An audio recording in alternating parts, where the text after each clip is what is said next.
Hello and good evening or good morning or good afternoon, whenever you're tuning in. Go to the sports world. This is Mark Curious. Before we get started, I want to give a real quick an apology to Stephen A. Smith. Stephen A. will apologize. They are who we thought they weren't. Now, Cowboys, I know you don't want to hear this, Cowboys fan, but I have to apologize to him. He deserves it. Look, I know the rest of his takes are hot garbage, just garbage, as we say in France. However, look, Stephen A., we're sorry. As you say all the time, just give them a little time and they will get in their own way. Mark Curious, guys and gals, with Golden Butter Sports. Once again, Dallas Cowboys content creators. Definitely appreciate you guys. I'm here. We're here. Myself, also Sim the Golden. Shout out to the co-host of Golden Butter Sports, as well as Beamer, our producer. We're here because of, obviously, we love DFW sports. Go Rangers. But also because of you guys. You're our true inspiration. You inspire us. You motivate us. Love to be able to work with you. You being, obviously, the Okoyes of the world, the Law Nation, Voch Lombardi, A to Z Sports, Jesse Holly. The list goes on and on. Even Mark Holmes, the uncle of everybody. Appreciate you guys. 3 bye-bye-byes. 1, 2, and 3. Dallas Cowboys postgame. Obviously did not want to be given a postgame take for the first video pod, but hey, such is life. And by the way, hey, we won. No, it's not the case. Not at all whatsoever. Frankly, we wet the bed. Yes, again, we wet the bed. 3 bye-bye-byes. You heard the song, bye-bye-bye-bye-bye. And I know this is actually after the news of what's-his-face being retained. But we got to deal with it. Ether this evening, guys. I'm not holding anything back. Now, Jerry Jones, I want you to come to the pod now. All right, Micah, Dez, Dak, CD. I said Dez, didn't I? Dez. Even Dez, want you on the pod also. Come check us out. Golden Butter Sports. Let that butter spread. 3 bye-bye-byes. Number 1. In order for, and we'll get to Mike McCarthy, obviously he got retained. We'll talk about that, right? In order for the tide to turn with the Dallas Cowboys. See, I'm 40 years old. I grew up in the day and age of Dallas Cowboys winning Super Bowls and Michael Jackson's Super Bowl performance. I cried, y'all. That boy good. That boy was good. He was good. Making a better place. Shout out to Michael Jackson. And yeah, you can say I got spoiled like so many of us. But then now you have a generation of Cowboys fans who they're barely hanging on by a string, Jerry. And Jerry will be our bye-bye-bye number 1. Realistically speaking, Jerry, you have occupied the lane of a GM for far too long, sir. Far too long. And I can see you had some hit and misses. And this is the reason why you've not done anything as a GM. I tried. Maybe you tried with this player and didn't work out, or that player and didn't work out. You were strategic with your rebound and you're learning your lesson as a GM, and while also simultaneously laboring as an owner, blah, blah, blah. Get the violin out. No. Frankly, Will McClay has been our unofficial GM for far too long. He needs to be promoted. Jerry Jones, 2 things, Jerry. 2, 3, 4, 5, 12 things. I don't know. The reason why we haven't even sniffed the NFC Championship, we got a culture problem. And you could say the culture starts with the coach or the GM. The GM. Jerry, you should not be doing interviews before the players. Frankly, you shouldn't even be talking to the players before the game. This is a different day and age. It's not the old school back-to-back boys that I grew up under. I'm still a Cowboys fan. Barely. But I'm still a Cowboys fan.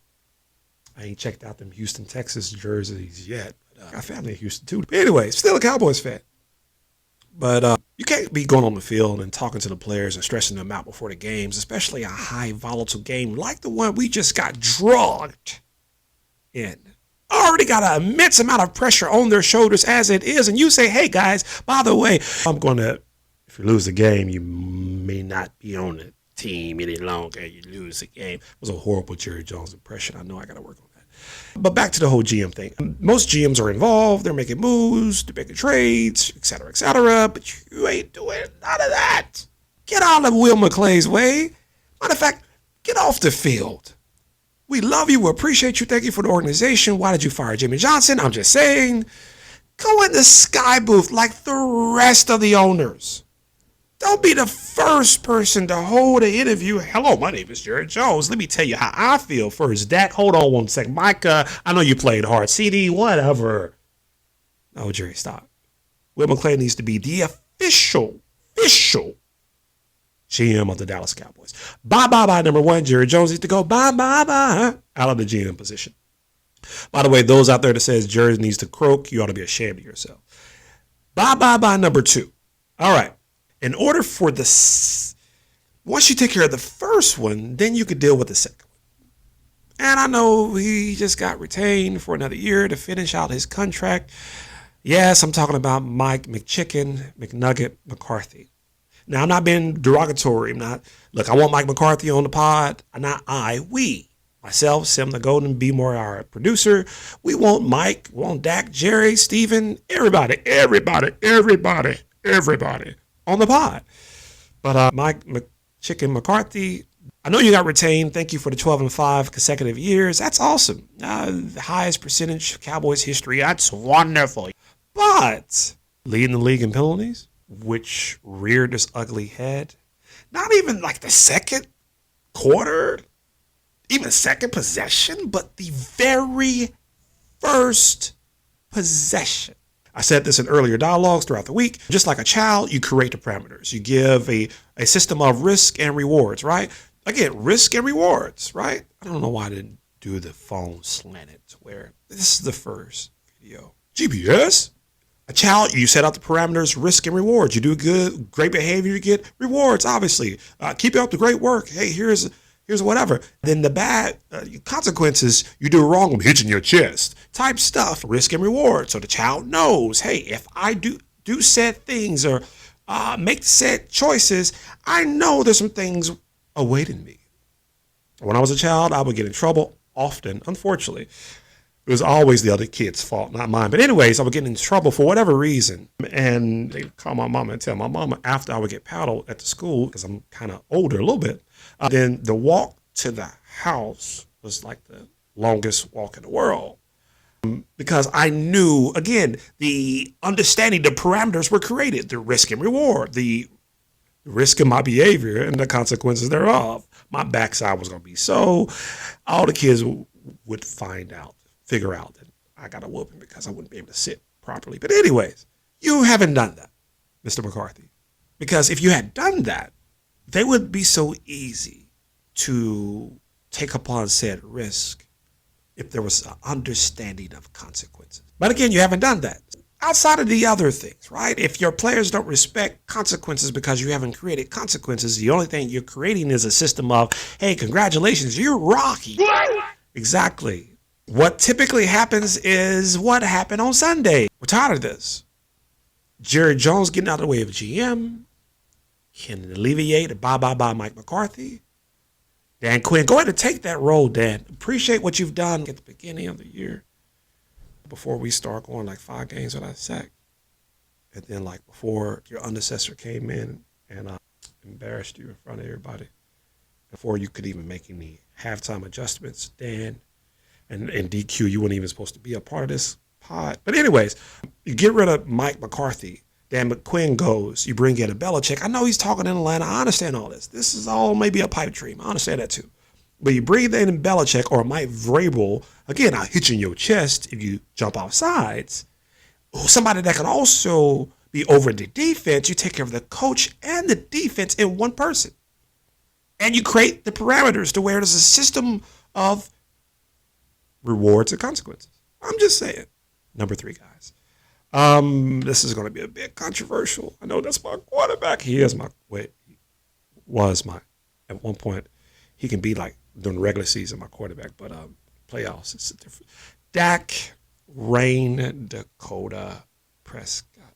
Moment of silence for the regular season Dak versus the playoff Dak. I love Dak Prescott as a person. I think he should run for president in his later years. He's an impeccable individual, truly inspired. I can't wait to get him on a pod, even after I say what I'm about to say, right? I really adore Dak Prescott. That being said, however, you start fidgeting and you get kind of nervous, but I'm not nervous. This is controversial. I'm just saying, GPS just started. We want to spread a lot of butter. 2-5 in the playoffs. Again, 2-5 in the playoffs. 2-5 in the playoffs. Now, again, I love my quarterback, but 2-5 in the playoffs. And he has the Romo syndrome. What is the Romo syndrome? I'll tell you. Dak is awesome in the regular season. He deserved the regular season MVP. But, I'm kind of looking down what I should be looking up. But, I think he settled with 2 interceptions, right? Maybe 3. I may be wrong. Should have had 4. I don't know. But he wasn't doing that in the regular season. Look, I'm sorry. He's my quarterback too. Look, if they bring him back, I'm still going to root for him when he does good. But you can't have it both ways. See, if we are to reward those who do good, then when they don't do good. Marcus, I know I'm saying that we should bye with Dak Prescott. I know it. But if the shoe fits, wear it. Flip Dak for a first. Dak, again, I love you. Bring in a first rounder to compete with Trey Lance.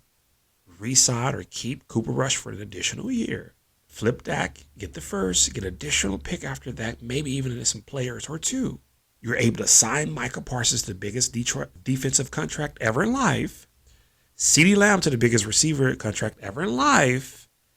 And sure up any other holes, pick up a free agent or 2 with all that $60 million. Bro, can I borrow like $1? I'm just saying, $60 million. $60 million. $6 million. I heard a commentator say, and I was like, oh man, I was defending Dak. I was like, no man, what is she talking about? What is she talking about? No. Then she said, you had Dak Prescott enough sample size of 8 going on 9 years to be able to determine whether or not he can get the job done. And frankly, he's had squads. We put a whole the X-Men around him and filled them with vibranium. 2 interceptions in the first half alone. I know he finished with 400-something yards because we ain't got a running game. And, to Dak's credit, he's done what he's done without an efficient running game or just any semblance of a running game or any hope of a running game or we couldn't even go to Bruton Bazaar, Big T Bazaar to get a running game. We actually probably could go get one from Gaston Gaston Bazaar, Big T, or Bruton and probably play better. And I love Tony Pollard. Tony Pollard. Memphis barbecue is better than Dallas barbecue. I'm just saying, I'm from Dallas. But he's not an every down back. I know he's used. Look, I seen his highlights from last year. Look, you ain't on GBS. Folk, I know, but he's not an every down back. Frankly, we missed Zeke. Or something the caliber of Zeke. Hunter Lemke needs off season in a weight room with peanut butter, glitter. But I don't know why I keep saying glitter. But go get you a big bat-sided running back. Preferably 220-ish pounds and above. Let Tony Pollard go bye. I know he's not a part of this, but yeah, bringing him in. I know. And I know because bringing him in because, frankly, without a consistent running game, Dak had to throw the ball more. I understand that. Dude, 2 picks in the first half. 2 of them things. I love Dak, but 2 picks. First, bye. Jerry Jones vacates the GM position that he's never fulfilled in the first place, gives back that hard-earned money. I don't know. He may be on a salary for GM. I don't know. Wouldn't put him past your boy. He's a businessman. Mike Chicken McCarthy has to go. Take Dan Quinn with you. Bring in a Belichick or Vrabel or Jim Harbaugh or Hulk Hogan. Somebody to kick these players on the backside when they commit borderline murder every game. Dak Prescott, I love you, but $60 million is entirely too much to get all the way to the playoffs and chirk the ball, chirk it to the other team. Guys and gals, once again, this is Mark Curious with GPS. Golden Butter Sports, Dallas Cowboys post-game talk. Stephen A. was indeed right. I'm sorry, refs. Stephen A. called it. He did. He called it. He called the truth with that one. But Stephen A., your other takes, you better get your life together. We coming for you. GBS, Golden Butter Sports. If you didn't know, what do? Let that butter spread. Like and share and subscribe. Tell your mama, tell your pa, we're coming. Let's get it, y'all. Be blessed.